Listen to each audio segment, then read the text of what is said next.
Nosso texto aqui é a carta aos Efésios, capítulo 4. Eu preguei de manhã até o verso 16 e agora eu continuo do verso 17 até o de número 24. É a 12ª vez que eu convido os irmãos a abrir na carta aos Efésios desde fevereiro, que temos pregado desde o capítulo 1, verso 1, e agora chegaremos capítulo 4, dos versos 17 ao de número 24. Efésios 4, versos 17 ao número 24. Tem aí consigo? Amém. A partir do verso 17, o pastor lê: Isto, portanto, digo, e no Senhor testifico, que não andeis mais, como também andam os gentios, na vaidade dos seus próprios pensamentos, obscurecidos de entendimento, alheios à vida de Deus, por causa da ignorância em que vivem, pela dureza do seu coração, os quais, tendo se tornado insensíveis, se entregaram à dissolução, para com avidez cometer toda sorte de impureza. Mas não foi assim que aprendestes a Cristo, se é que de fato o tendes ouvido e nele fostes instruídos, segundo é a verdade em Jesus, no sentido de que, quanto ao trato passado, vos despojeis do velho homem, que se corrompe segundo as concupiscências do engano, e vos renoveis no espírito do vosso entendimento, e vos revistais do novo homem, criado segundo Deus, em justiça e retidão procedentes da verdade. Que o Espírito de Deus nos dê luz e graça para nos apropriarmos deste texto da palavra do Senhor.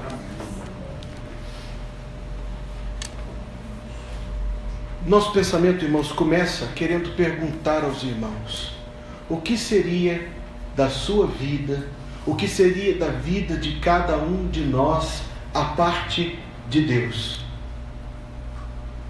O que seria da nossa vida a parte de Deus? Sem Deus, privados da comunhão com Ele, separados de tudo o que Deus é. Porque quando pensamos na pessoa de Deus, nós pensamos no seu poder e na sua bondade, nós pensamos na sua misericórdia e nós pensamos na sua graça, nós pensamos em Deus na sua santidade, nós pensamos em Deus como luz. O salmo que nós lemos diz: o Senhor é a minha luz. O que seria a nossa vida a parte de Deus, sem essa luz, sem comunhão com Ele? O que seria da nossa vida sem podermos ter acesso à presença do Senhor? O que seria de nós sem as bênçãos de Deus que envolvem a nossa vida de maneira tão grande, de maneira tão imensa, com inúmeras bênçãos? São tantas, que mencioná-las, contá-las, seria um desafio infinito. Por isso o hino diz: conta as bênçãos e verás surpreso quanto Deus já fez.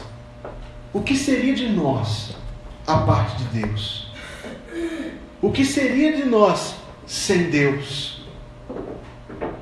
O texto que nós lemos, irmãos, 7 versículos dos mais profundos do Novo Testamento, procura nos mostrar primeiro um retrato real, um retrato claro do que é viver sem Deus, para depois nos mostrar como Deus chega à nossa vida e como Ele transforma a nossa vida.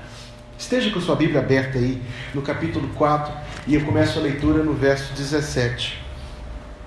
Digo isto, ele diz: no Senhor testifico que não mais andeis como também andam os gentios. E aqui não é uma questão racial, mas de pessoas que realmente não conhecem a Deus, porque eles andam, em primeiro lugar, na vaidade dos seus próprios pensamentos. Quer dizer, as ideias que eles têm a respeito da vida, as ideias que eles têm a respeito de si próprios, a forma como eles encaram as situações que acontecem, o apóstolo Paulo chama de vaidade. Porque a palavra de Deus diz algo sobre nós. Ela diz que nós estamos à parte de Deus até que nos arrependamos e creiamos somente em Cristo para a nossa salvação. A palavra de Deus denuncia de maneira clara o nosso estado, que a Bíblia chama de estado de pecado, cujo destino final terrível é o inferno. Mas as mentiras da vaidade que a mente sem Cristo produz tentam apaziguar, adornar, maquiar, embelezar, hipnotizar, cegar e enganar. Pessoa sem Cristo anda na vaidade dos seus próprios pensamentos. Ela diz para si mesma que está tudo bem. Ela diz para si mesma que o mundo é assim mesmo. Ela diz para si mesma aquilo que está, não fecha Efésios, mas abra no Salmo 36, apenas para nossa consideração neste momento.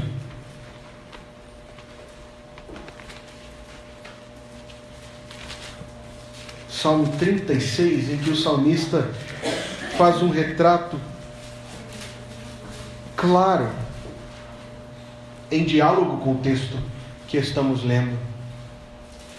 Veja o que ele diz, verso 1: há no coração do ímpio a voz da transgressão, não há temor de Deus diante dos seus olhos, porque a transgressão o lisonjeia, o cega com os seus elogios enganosos.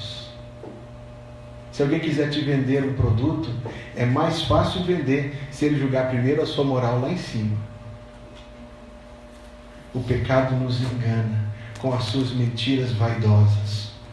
A pessoa sem Cristo, ela não tem o referencial, o balizador da palavra de Deus, no qual ela se alimenta da verdade. Verdade essa que verdadeiramente nos aponta o caminho pelo qual alguém deve seguir. Como andam os que Paulo chama aqui de gentios, andavam naquele tempo e andam até hoje, andam na vaidade dos seus próprios pensamentos. Ocasionalmente a gente conhece alguém, você já conheceu, uma pessoa que é um pouco mais inteligente do que a média. E essa pessoa, por uma pequena vantagem, se considera um gigante em meio aos anões. A pessoa mais dotada e mais capaz. Mas a sua mente tão capaz não reconhece o Senhor Deus. A sua mente tão capaz não consegue enxergar o sobrenatural e o eterno. Então Paulo diz, verso número 18, acompanhe comigo a leitura em Efésios 4, que tal pessoa é obscurecida de entendimento. Lia hoje à tarde esse mesmo texto numa outra versão que usa a palavra entenebrecido. Céus, misericórdia.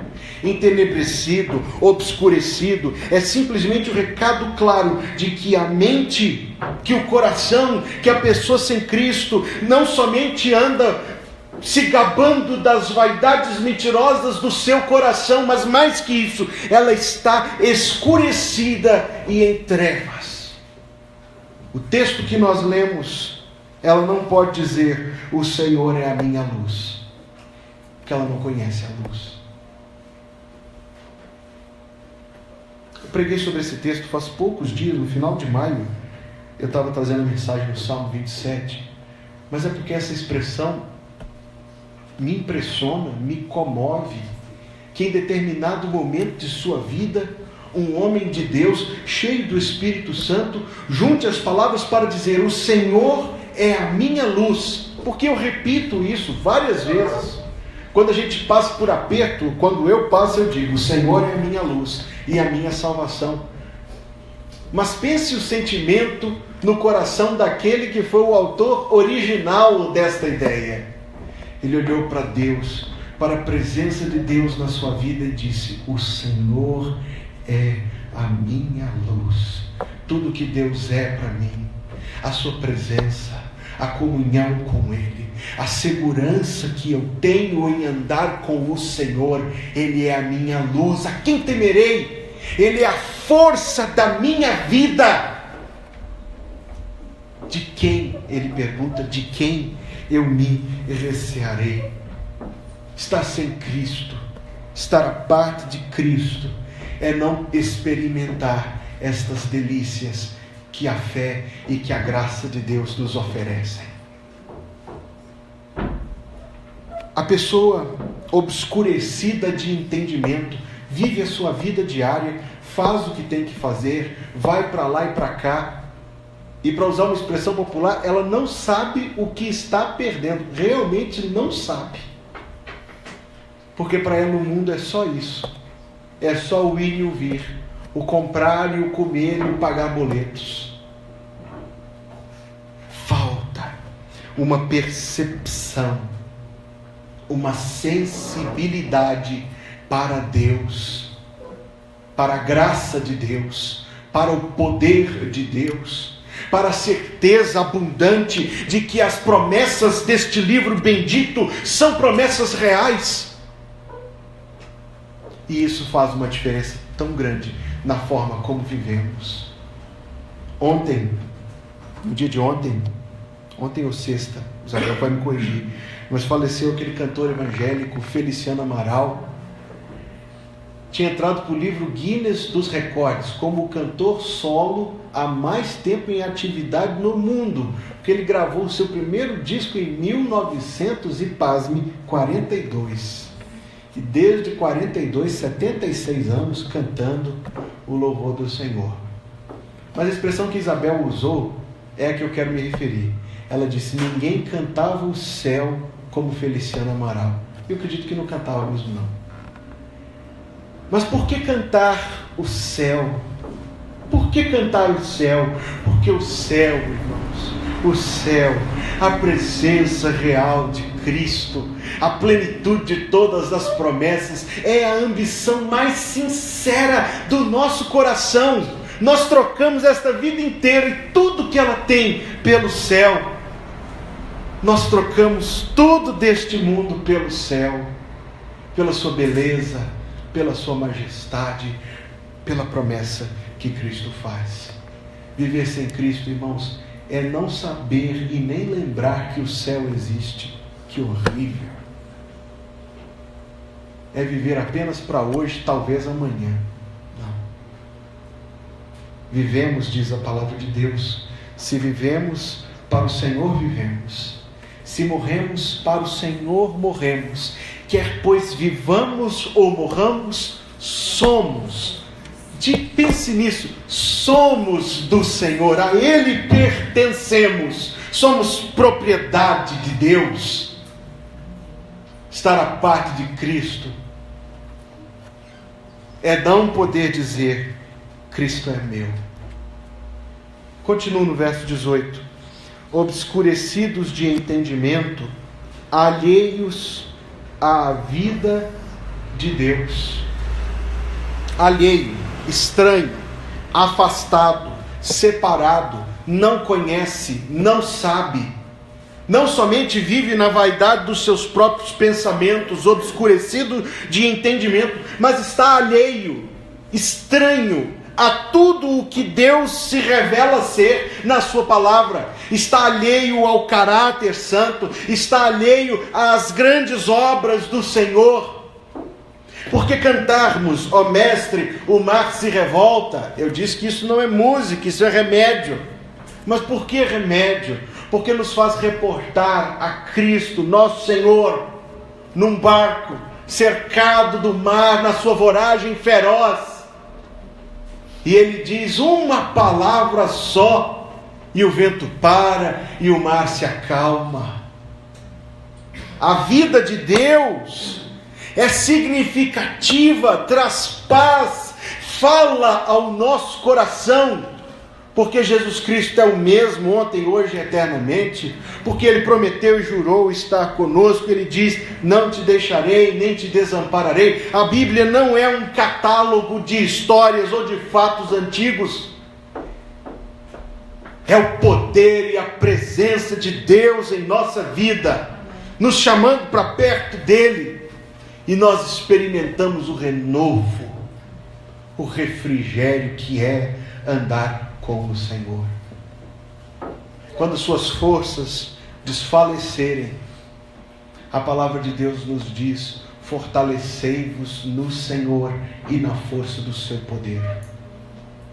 Sentimos-nos exaustos, pressionados de todo lado, diante de situações terríveis. Fortaleçamo-nos no Senhor. Não estamos alheios, por Cristo, não estamos alheios à vida de Deus. Antes, nós reconhecemos a vida de Deus, e mais do que a vida de Deus lá, a vida de Deus na minha própria vida. Deus não é estranho para mim. Deus é alguém que conheço, que confio, que amo, que amo. Prossigo no verso 18. Obscurecidos de entendimento, alheios à vida de Deus por causa da ignorância em que vivem.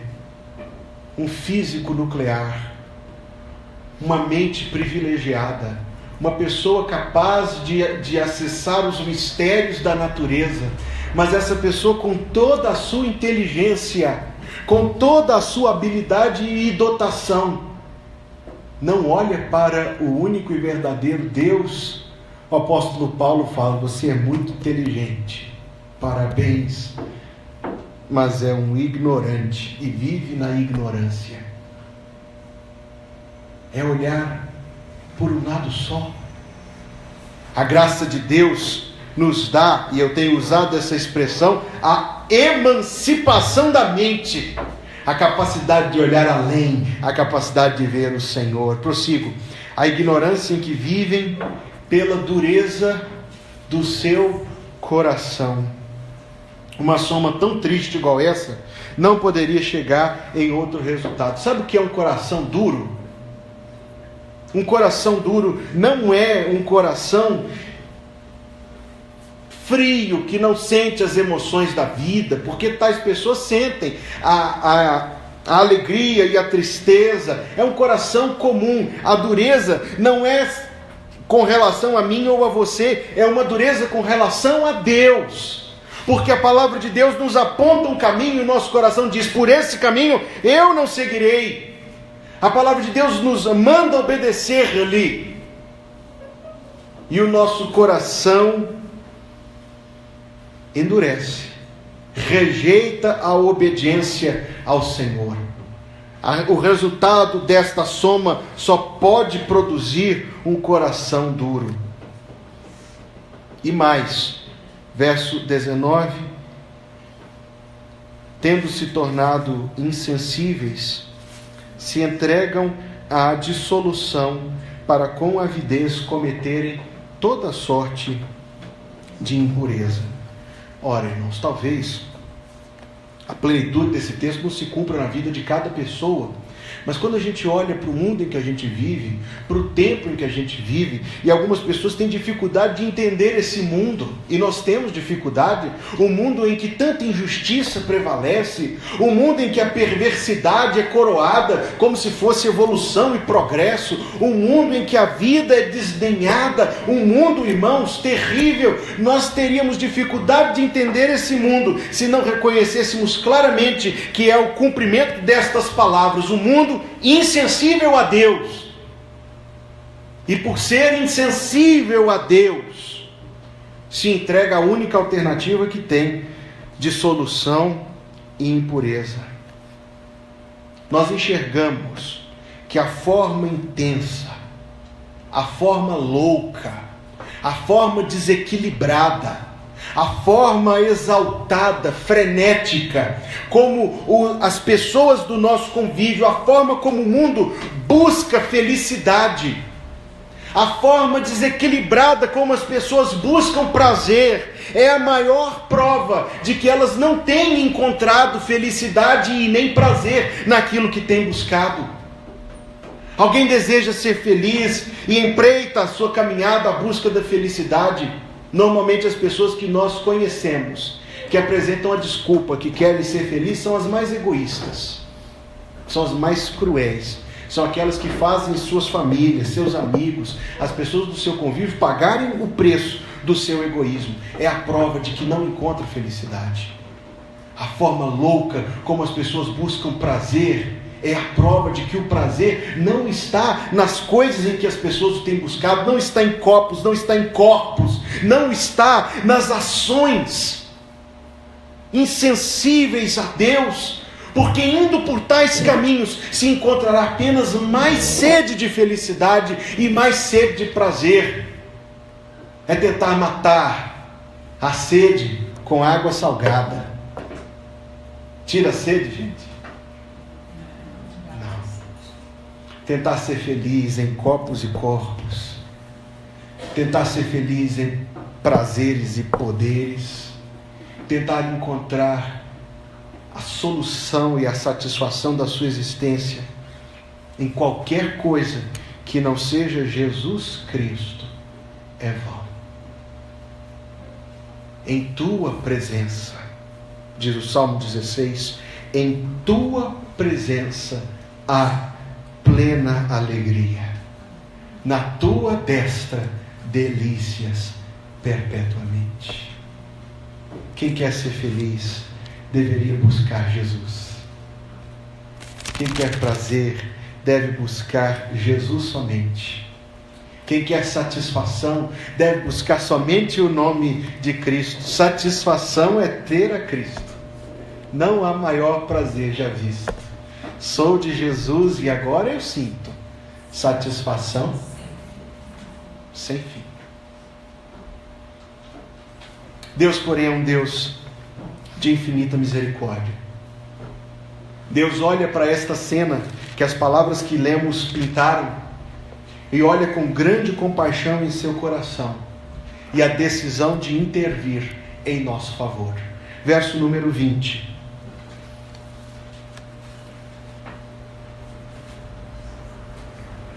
Mas não foi assim que aprendestes a Cristo. Há uma mensagem da parte de Deus, mensagem que nós encontramos na vida do Senhor Jesus, que tem uma eloquência, que tem um contato direto com nossa alma, com o nosso espírito, com o nosso coração, que nos faz perceber a bondade de Deus, o amor de Deus e a salvação que Deus pode efetuar em nosso coração. Lia eu a palavra do Senhor esta semana e encontrei uma expressão nos evangelhos, expressão essa que tem estado na minha meditação, ruminando isso aí por muitos dias. No Evangelho de Mateus eu li o seguinte: uma multidão o seguiu e a todos ele curou. A todos ele curou. Que tipo de feridas havia ali? Que tipo de doenças? Que tipo de males? Que tipo de enfermidades? A todos ele curou. Ele não fez uma oração coletiva, sejam todos curados. O Evangelho de Lucas diz que ele impunha as mãos sobre cada um e a todos ele curou. Eu descia do púlpito numa experiência recente em outra igreja. Eu descia do púlpito para cumprimentar os irmãos da congregação e um dos assistentes, a quem eu já conhecia há mais tempo, me chamou no canto para poder compartilhar comigo as dores do seu coração e pedindo que eu orasse com ele. Problemas de saúde, irmãos, tão graves, mas tão graves que eu tenho dor só de imaginar. Problemas no sustento da casa, lutas com a saúde do filho, da esposa. Era a pessoa que estava 5 minutos antes conversando comigo com um sorriso no rosto, falando assim: ah, pastor, que bom encontrá-lo, vem cá comigo.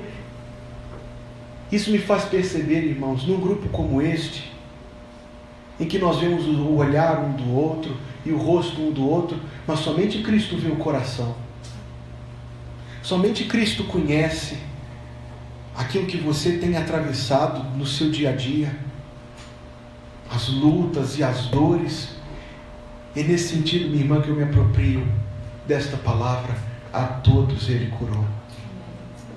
O filho estava enfermo, a mulher estava enferma, ele, alguém diria, fisicamente saudável, mas o seu coração não estava saudável. Cristo tem poder para curar o nosso coração, nosso corpo, nossa mente, perdoar o nosso passado, abrir perante nós uma nova vida transformada pela sua graça e pelo poder de Deus. Como acessar a tais coisas? Verso 21, o apóstolo Paulo diz: se é que de fato... É tremenda essa expressão, porque ele não está dizendo assim, se é que de fato tendes ouvido o que eu falo dele. Não. Se é que de fato tendes lido os muitos livros escritos a seu respeito. Não. É se você tem ouvido a pessoa direta, própria e única de Cristo falar com você. Se é que o tendes ouvido, ouvir a Ele. A forma como a palavra dele chega em nosso coração. Ó irmãos, ó irmãs, você já teve essa experiência de ouvir Jesus falar com você? Que coisa linda, tremenda e maravilhosa que a graça de Deus nos oferece. É isso que nos faz entender quando se diz: que doce voz tem meu Senhor, voz de amor tão cheia de bem, que enche o coração da consolação que só o crente tem. Que doce voz ele tem, voz que chega ao fundo, profundo e íntimo do nosso coração, dispensando graça, conforto, renovo a todos ele cura, a todos ele curou lá e ele cura até hoje. A palavra dele, irmãos, chega dentro do nosso coração pela ação bendita, misteriosa, miraculosa e sobrenatural do Espírito Santo. Ele nos revela Cristo. É Ele quem descobre o nosso coração. É Ele quem tira de nós os impedimentos para vê-lo. Nós o ouvimos, nós o vemos, e isso há de produzir em nós uma mudança inteira de vida. Verso 21, 22, diz em primeiro lugar que nós nos despojamos do velho homem que se corrompe segundo as concupiscências do engano. Em segundo lugar, que nós somos renovados no espírito do nosso entendimento. Em terceiro lugar, que somos revestidos do novo homem, criado segundo Deus, em justiça e retidão procedentes da verdade. É possível alguém mudar? Será que mudar de corte de cabelo, as crianças todas cortaram o cabelo, será que isso muda a gente? Não. Muda a estampa, a essência não. Fazer uma dieta macrobiótica, vegana ou low carb, muda a gente? Físico, a essência não. Mudar de cidade muda a gente? Mudar de país muda a gente? Mudar de time, tem gente que ficou bem revoltada essa semana e já está torcendo para outro. Mudar de time muda a gente? O que muda a gente? Despojar, ele diz, do velho homem. Abandonar todo esse curso de vida que ele antes descreveu: vaidade, escuridão, alheamento, dureza, insensibilidade. Abandonar tudo isso. Rejeitar tudo o que fica entre nós e Cristo Jesus. Houve um cego de nascença a quem Cristo curou. Ele clamava: tem misericórdia de mim, tem misericórdia de mim. A multidão, e é importante notar que, sendo ele cego, que vive de esmolas, o sustento dele vem da multidão. A multidão falava: cala a boca, aquiete-se, silencie-se. Se ele tivesse pensado somente no seu café de amanhã, ele teria calado. se ele tivesse dado ouvido à voz da multidão, daqueles que se interpunham entre ele e Cristo, ele teria calado. Mas o texto diz que ele clamava cada vez mais, até que no meio de todo aquele vozerio, de todo aquele ajuntamento de gente, Cristo ouviu sua voz, percebeu o seu clamor, atendeu-o, fez em sua vida um grande milagre. É preciso abandonar tudo que se põe entre nós e Cristo. Vos despojeis do velho homem, vos renoveis no espírito do vosso entendimento. Voltar para Cristo somente, nossa esperança e fé e coração. É preciso entregar-se a Ele de forma completa, espiritual, e vos revistais do novo homem. Andar uma vida nova, uma vida guiada por Cristo, uma vida que vivemos não para mim, nem você para você, mas para Ele somente. E aí nós experimentamos, irmãos, o oposto de tudo isso. Temos o nosso pensamento guiado pela palavra. Deus é a nossa luz. Nosso coração que antes era duro, torna-se coração amável, coração que ama o Senhor. Não mais insensíveis, mas verdadeiramente voltados, completa e tão somente para Deus. É possível mudar? É. Jesus, pelo seu poder, muda a nossa vida. Eu li esta semana, eu ouvi esta semana, o relato de um missionário que trabalhava, isso há uns 50 ou 60 anos atrás, trabalhava no interior da África, uma selva fechadíssima, e no meio daquela selva, alguns quilômetros, algumas dezenas de quilômetros da cidade onde morava aquele missionário, havia uma pequena tribo. Um dos meninos naquela tribo tinha 12 anos de idade, nunca tinha calçado os pés e nem vestido roupa. Era um menino tão terrível, mas tão terrível naquele lugarejo, que as senhoras da tribo colocavam pimenta dentro do nariz dele, como forma de discipliná-lo de toda a maldade, do terror que ele tocava lá naquela vila. E um dia ele fez algo de muito terrível e teve que fugir pela selva dentro e entrou até o queixo no rio e passou a noite inteira sozinho no rio, na escuridão.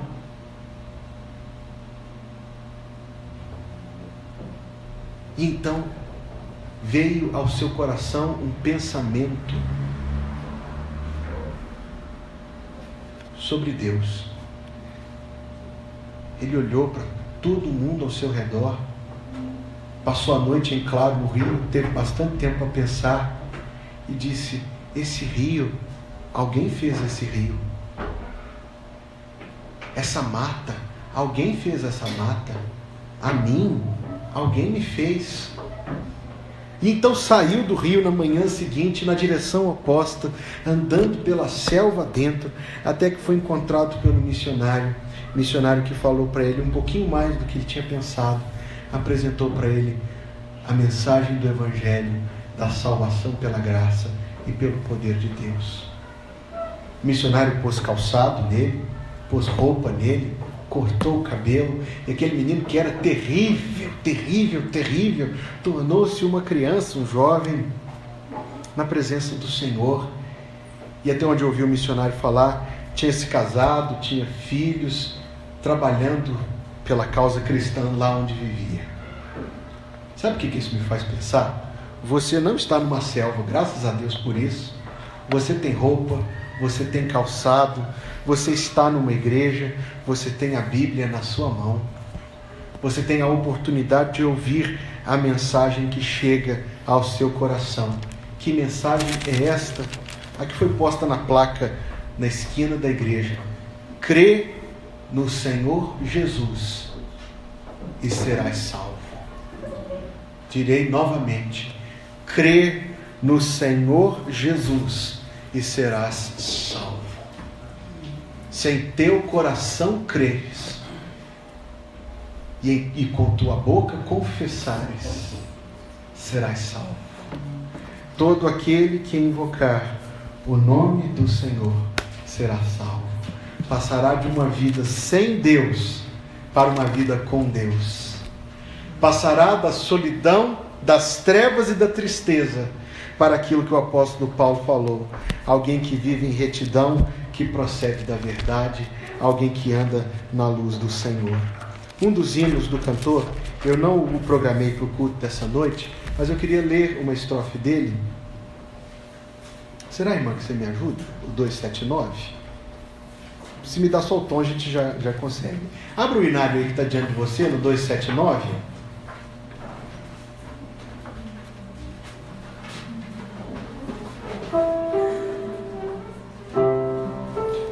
Obrigado. Eu nas trevas vagueava, sem a luz da retidão. A minha alma estava morta e eu sem fé no coração. Como é triste andar em trevas sem perdão do Salvador. Bela vida, mas a vida dominada pelo amor. Estrofe 4. Foi um novo nascimento, honra e glória ao Redentor. Ele deu-me luz e vida santidade, seu amor. Como é triste andar em trevas sem perdão do Salvador.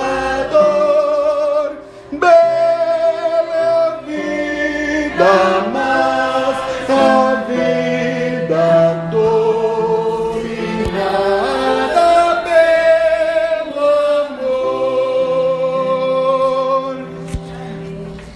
Como é triste andar em trevas, como é bom andar na luz. Vamos orar ao Senhor. Curve sua fronte, feche seus olhos. Se essa palavra trouxe ao seu coração uma mensagem do Senhor, uma mensagem que diz respeito à sua vida com Deus, a grande mensagem de Deus e a resposta que lhe devemos, ou um passo que você precisa dar com Cristo, em nome de Jesus eu digo: não endureça o seu coração ouvindo a voz do Senhor, mas eleve a Ele sua oração, que Deus há de contemplar na sua graça e no seu amor. Vamos orar. Obrigado, Deus, pelo culto desta noite, pela Tua palavra, Deus, e pela presença do Senhor entre nós. Rogo a Ti e rogo em nome de Jesus que faças que esta palavra, Deus, chegue ao coração de todos nós, mostrando Cristo como nosso Salvador, Deus, impulsionando o passo que precisa ser dado. Ó Deus, que esta palavra chegue ao nosso coração, estimulando e fortalecendo o nosso amor para contigo. Gratidão e alegria por andar na luz do Senhor. Abençoa-nos assim, Deus. Abençoa-nos assim. Despede-nos para o nosso lar com a bênção do Senhor sobre nós, Deus, para andarmos na Tua presença e na Tua luz nos dias da semana que hoje começa. Nós oramos ao Senhor, Deus, em nome do Senhor Jesus. Que o Senhor te abençoe e te guarde. O Senhor faça resplandecer o seu rosto sobre ti e tenha misericórdia de ti. O Senhor sobre ti levante o seu rosto e te dê a paz, em nome de Jesus. Amém.